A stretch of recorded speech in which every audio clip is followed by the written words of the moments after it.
All right, number 6 on day 1 of review, not day 2. These are the white packet proof problems. Prove that these triangles are congruent. Where are they? So first, see them. Triangle BDC is this yellow one, while triangle BEA is this blue one. All right, we're supposed to prove that they're congruent, so we need to know their parts. First thing out of the gate you should think of is these triangles are overlapping.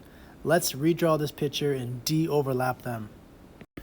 All right, so now they're de-overlapped. We're trying to prove that these angles are congruent. I think I said triangles earlier in this video, but we want to show that angle BDC, which is this one right here, is congruent to angle BEA, which is right here.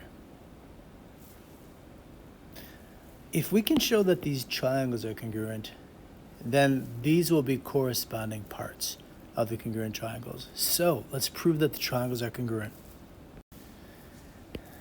This second given, segment BD, is congruent to segment BE.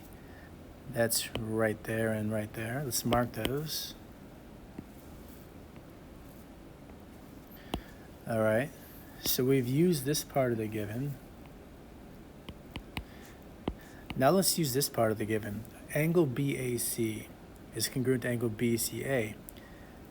BAC is not in the picture here, but it is over here.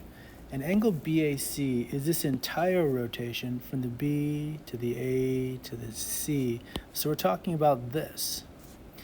Well, this isn't absolute necessary, but I'm going to draw that entire triangle, triangle BAC, and mark up this given information that angle BAC is congruent to BCA.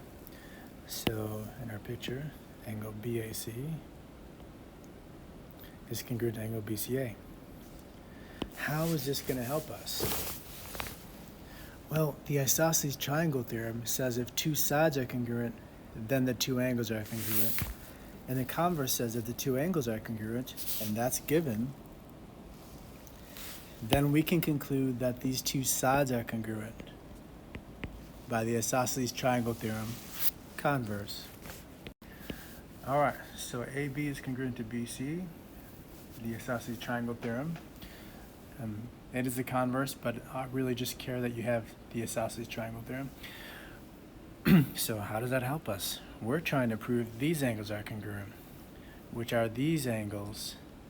We're trying to prove these triangles are congruent. How does this help us? Side AB is one of our sides. It's on the blue triangle. And side BC is one of the sides on the yellow triangle. So at this point, we can mark up that this side is congruent to this side. All right, so we're that much closer now to proving these two triangles are congruent, and thereby being able to prove that these angles are congruent. How else are these triangles congruent? Give me another pair of congruent parts. Can we prove that DC is congruent to EA? We can't yet. How about angle B? Can we prove that angle B is congruent to angle B?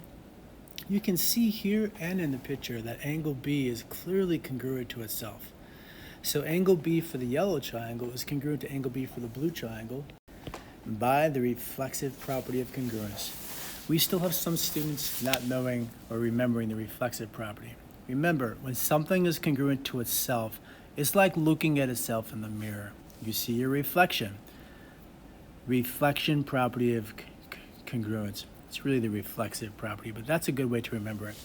All right, so now in our pictures, we know that this angle is congruent to that angle. The triangles have to be congruent by side angle side. And make sure if you name this one DBC, you call this one EBA. They've got to be in the same corresponding order.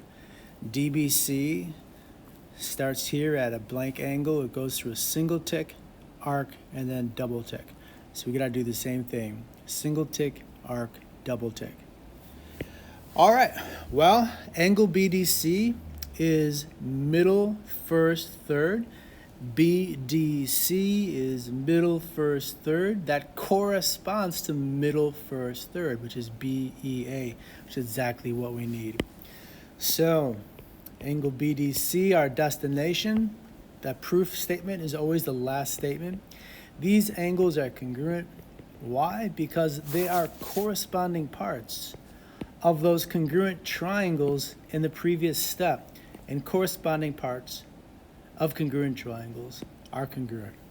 That's how we do number 6.